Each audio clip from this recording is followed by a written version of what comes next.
KGMU मामले में बड़ा खुलासा हुआ है। सामने आया है कि धर्मांतरण का आरोपी रमीज मलिक और दिल्ली ब्लास्ट में गिरफ्तार आतंकी डॉक्टर शाहीन का भाई परवेज दोनों एक ही कॉलेज में आगरा में पढ़े थे। परवेज भी दिल्ली ब्लास्ट मामले में आरोपी है। दोनों एक ही कॉलेज में मौजूद थे। दोनों की मुलाकात हुई पहले भी।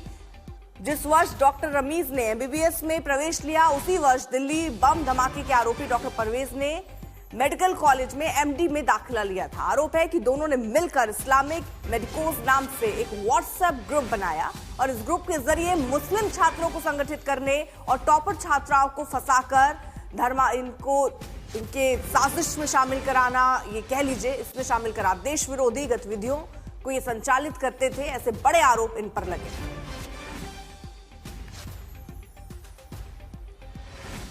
आशीष श्रीवास्तव हमारे साथ हमारे सहयोगी और जानकारी के साथ इस वक्त जुड़ चुके हैं। आशीष, ये जो खबरें सामने आ रही हैं कि इनका एक व्हाट्सएप चैट चलता था, अब क्या उसके आधार पर और बड़े भी खुलासे हो सकते हैं कि उस चैट का हिस्सा कौन कौन था, कितने लोगों को इन्होंने फंसाया, ये सब भी डिटेल सामने आ गई है या वक्त लगेगा? बिल्कुल अर्पिता, देखिए सबसे बड़ी बात है कि ये खुलासा है आज तक पर कि ये मेडिकोस का ग्रुप बनाता था, यानी कि जो मेडिकल कॉलेज में पढ़ने डॉक्टर आते थे उनका एक ग्रुप बना के इस्लामिक मेडिकोस नाम से बना रखा हुआ था। और सबसे खास बात है कि दिल्ली ब्लास्ट का आरोपी परवेज अंसारी जो कि आगरा में मेडिकल कॉलेज में था और वहीं पर आरोपी रमीज मलिक भी मौजूद था, यानी 2012 से लेकर 2018 तक की ये यहाँ पर रहा है। और उस दौरान रमीज मलिक और परवेज अंसारी की मुलाकात होती है और ये लोग एक मेडिकोस का इस्लामिक मेडिकोस नाम से एक ग्रुप बनाते हैं और उस ग्रुप के जरिए वो सभी मुस्लिम डॉक्टर्स को जोड़ते हैं। यहाँ तक जोड़ना ही नहीं, उसमें उनको अलग अलग जिम्मेदारी देते हैं कि किसी को ब्रेन वॉश करके धर्मांतरण में जाना है तो किसी को देशद्रोह करना है। इस तरीके की जो पाठशाला चलाई जाती है उस मेडिकोस ग्रुप के द्वारा, वो इस्लामिक बहुत बड़ा चैलेंज था। और दिल्ली ब्लास्ट का आरोपी परवेज अंसारी जो कहीं ना कहीं जो रमीज मलिक है मेडिकल कॉलेज का आरोपी, ये दोनों एक साथ एक जगह खड़े होते हैं। एसटीएफ जब वहां पर पहुंचती है आगरा, वहां पर ये जानकारी सामने आती है और एक एक करके अब सारे साक्ष्य निकाले जा रहे हैं। ठीक है आशीष, जरा ये बताइए कि वहां पर जिस तरीके ये दरअसल यहाँ पर धर्मांतरण का भी खेल चल रहा था। कई क्या हिंदू लड़के भी थे जिनके संपर्क में थे और क्या किसी ने धर्मांतरण किया, ये जानकारी मिल पा रही है, या ये सिर्फ डॉक्टर को निशाना साधते थे जो मुस्लिम हो, उन्हें रेडिकलाइज करने की कोशिश कर रहे थे? बिल्कुल अर्पिता, देखिए सबसे बड़ी बात है कि ये उन डॉक्टरों को निशाना बनाते थे जो कि उस मेडिकल कॉलेज में पढ़ते थे और इस ग्रुप के जरिए, यानी कि जो ग्रुप बनाया था इस्लामिक मेडिकोस, उसके जरिए ये सभी को कनेक्ट करते थे और एक साथ वहां पर धार्मिक आयोजनों के लिए भी इस ग्रुप का प्रयोग होता था। तो आप साफ मान के चलिए कि कहीं ना कहीं ये बड़ी साजिश हो रही थी जिसमें परवेज अंसारी मौजूद था जो दिल्ली ब्लास्ट का और डॉक्टर शाहीन का भाई है और वो इस पूरे मामले पर जुड़ा हुआ था। तो ये पूरा नेक्सस बहुत समय से आगरा मेडिकल कॉलेज से चल रहा था जो कि लखनऊ में एक्सपोज होता है जब वो एक महिला के साथ पकड़ा। उसकी क्या भूमिका थी दिल्ली ब्लास्ट में और क्या अभी तक कोई रमीज का कनेक्शन भी दिल्ली ब्लास्ट से निकला है? क्या कोई तार वहां तक भी जुड़े हो सकते हैं क्या? बिल्कुल अर्पिता, देखिए दिल्ली ब्लास्ट का आरोपी जो शाहीन का, डॉक्टर शाहीन का भाई है परवेज अंसारी, वो आगरा मेडिकल कॉलेज में था। इसकी मुलाकात भी होती है रमीज मलिक से और डॉक्टर शाहीन की भी मुलाकात हो चुकी है रमीज मलिक से। रमीज मलिक ने एक ग्रुप बनाया था जो कि इस्लामिक मेडिकोस था। तो ये सारे connection dot to dot STF उनको जांच कर रही है कि किस तरीके से रमीज मलिक, इसकी शुरुआत ही आगरा से हुई थी जहां पर ये पढ़ने एमबीबीएस पहुंचा था और उस नए ग्रुप के संचालन में आ गया था। यानी कि तो साफ हो गया कि ये पहले से ही सब कुछ प्लानिंग थी और जबकि ये फंसता है तो ये मेडिकल कॉलेज लखनऊ में फंसता है। तो ये तो बड़ी साजिश चल रही थी। अब एसटीएफ जब मेडिकल कॉलेज पहुंचती है आगरा, वहां जांच कर रही है, लखनऊ पहुंचती है वहां जांच कर रही है। तो अब उनके रिकॉर्ड्स निकाले गए हैं कि इनकी कब कब धार्मिक आयोजन हुए हैं, कब कब इन्होंने मीट की है और इसके साथ साथ वो डॉक्यूमेंट जो एक दूसरे से एक्सचेंज किए गए हैं उनकी भी तफ्तीश हो रही है। तो ये दिल्ली ब्लास्ट से जरूर कहीं ना कहीं कनेक्ट हो सकता है क्योंकि जिस तरीके से रमीज मलिक इन्वॉल्व था उन सब चीजों में, उन सब आरोपियों के साथ में। जो व्हाट्सएप ग्रुप जिसका जिक्र आप कर रहे हैं, इसमें कितने लोग शामिल थे, कितनों का ग्रुप था ये? अर्पिता, देखिए जिस तरीके से रमीज मलिक गिरफ्तार हुआ है, 18 दिनों से वो फरार था। उसके बाद से जो रिपोर्ट सामने आई, जो हमारे पास जानकारी आई है, उसमें वो आगरा मेडिकल कॉलेज में कई ऐसे लोगों को कनेक्ट कर रहा था और अलग अलग जिम्मेदारी दी जा रही थी। यानी किसी को धार्मिक जो अगर धार्मिक तरीके से कर सकता है, कन्वर्जन करा सकता है, उसको कन्वर्जन की जिम्मेदारी दी गई थी। और इस ग्रुप के जरिए ही लोगों में बातचीत होती थी आपस में, डॉक्टरों में। तो ये दिल्ली ब्लास्ट का आरोपी भी कहीं ना कहीं वहां पर मौजूद है और वो उस ग्रुप से जुड़ा है, और रमीज मलिक भी इस ग्रुप से जुड़ा है। तो वो सारे एक से एक जो भी एक्शन हुए हैं वो सभी रमीज मलिक के सामने हैं। यानी कि दिल्ली ब्लास्ट जब हुआ तब रमीज मलिक को इस बारे में जानकारी भी थी और वो सारी चीजों के बारे में रूबरू हो चुका था। तो कहीं ना कहीं बड़ी साजिश की आ रही है और ऐसे में एसटीएफ अब आगरा पहुंच चुकी है और रमीज मलिक का भी पूरी तरीके से जरूर रहिए आप साथ। इस वक्त बड़ी खबर आ रही है और आज तक की खबर का बड़ा असर हुआ है। केजीएमयू के पैथोलॉजी विभाग से आरोपों से घिरे डॉक्टर वाहिद अली को हटाया गया है। आज तक के कैमरे में सबसे पहले आरोपी वाहिद अली आया था, जिसको पैथोलॉजी में घुसकर आज तक ने दिखाया था। धर्मांतरण का आरोपी रमीज मलिक की मदद समेत पैथोलॉजी में धार्मिक आयोजन का आरोप भी लगा, जिसकी जांच केजीएमयू अब कर रहा है। जांच के बाद वाहिद अली को हटाया गया और अब नए महिला डॉक्टर को नियुक्त किया गया है। किंग जॉर्ज चिकित्सा विश्वविद्यालय लखनऊ की कुलपति प्रोफेसर सोनिया नित्यानंद द्वारा नया आदेश वाहिद अली को पैथोलॉजी से हटाया गया। यह आदेश 3 अक्टूबर 2015 के पूर्व आदेश को निरस्त करते हुए जारी किया गया।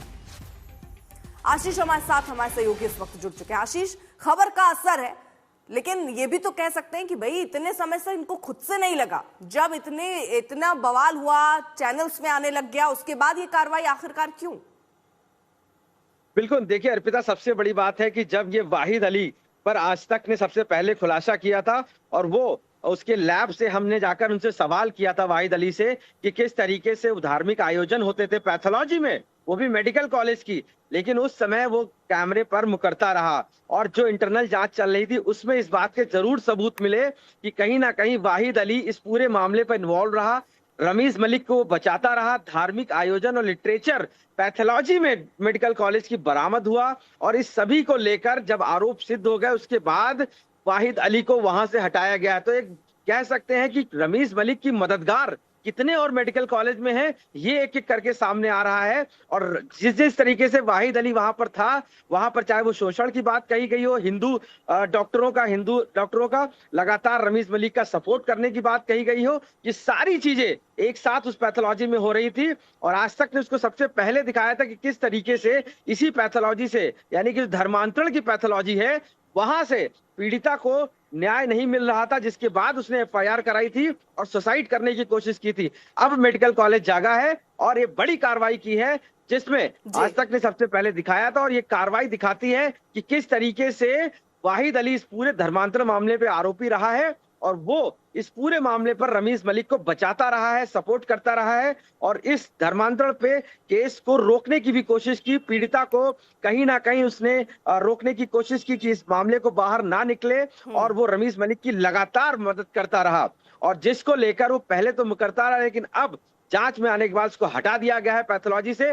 2015 से वो वहां पर तैनात था, तकरीबन 8 से 10 साल होने वाले हैं। वो लगातार इस नेक्सस को वहां पर चला रहा था और आरोप लग रहे थे कि वो मुस्लिम स्कॉलर्स का, मुस्लिम तो फिलहाल नए नए खुलासे हो रहे हैं जैसे जैसे जांच आगे बढ़ रही है और बहुत सारे लोग अब इसके जद में आ सकते हैं, ये भी दिख रहा है। बहुत बहुत शुक्रिया आशीष तमाम जानकारी के लिए। और अब एक और बड़ी खबर, वो है बीएमसी चुनाव से जुड़ी हुई। वोटिंग शुरू हुए करीब 2.5 घंटे हो चुके हैं। मुंबई वाली पोलिंग बूथ पर पहुंचकर मताधिकार का इस्तेमाल लोग कर रहे हैं। आम वोटर हों, सेलिब्रिटीज हों, वोटिंग में खासा जोश नजर आ रहा है। कई फिल्म स्टार अब तक वोटिंग कर चुके हैं। बीएमसी को मिलाकर कुल 29 नगर निकायों में वोटिंग हो रही है। ये चुनाव महाराष्ट्र के चुनाव में आगे की दिशा और दशा तय करेगा। ठाकरे परिवार के लिए जहां साख और वजूद का सवाल है, तो एकनाथ शिंदे के लिए अपना कद बढ़ाने, अपनी मजबूती साबित करने का मौका है। देवेंद्र फडणवीस के लिए भी ये प्रतिष्ठा का चुनाव है। बीएमसी का किला जीतने पर न सिर्फ महाराष्ट्र में बल्कि बीजेपी के क्षेत्रों में उनका दबदबा बढ़ेगा। सुबह से ही आम लोग, खास लोग पहुंच रहे हैं मतदान करने के लिए। इन तस्वीरों को देखकर आप समझ सकते हैं, चाहे पीयूष गोयल हो, चंद्रकांत पाटिल, आशीष शेलार, मोहन भागवत, कई केंद्रीय मंत्री, बीजेपी के नेता, शिवसेना के नेता, तमाम लोग सुबह से ही मतदान करने के लिए पहुंच रहे हैं।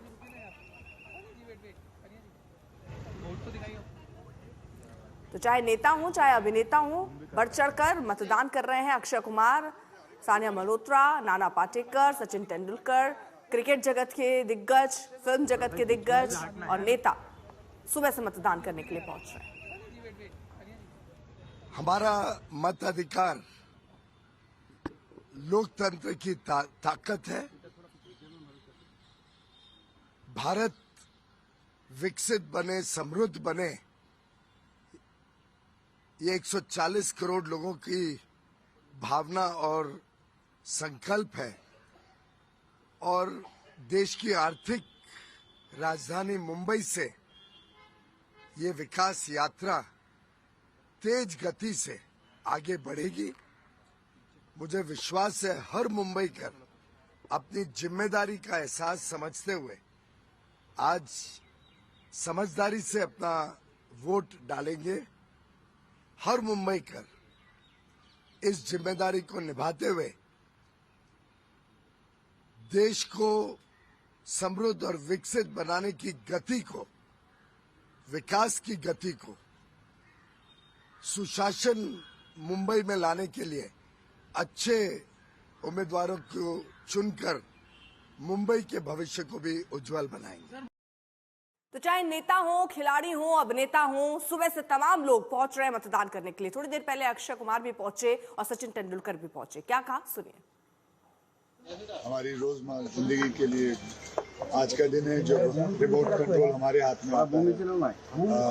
सो मैं यही कहूँगा, सारे मुंबई वालों को कहूँगा, आके वोट जरूर करें। रादर के हम कंप्लेन करते हैं कि पानी नहीं आ रहा, इलेक्ट्रिसिटी नहीं आ रहा, रोड ठीक नहीं है, कचरा है, ये है, वो है। It's now art. हम सबको आना चाहिए और हो सके सारे के सारे आने चाहिए ताकि हम वोटिंग करके सही मतदान, सही बंदा चुन सके।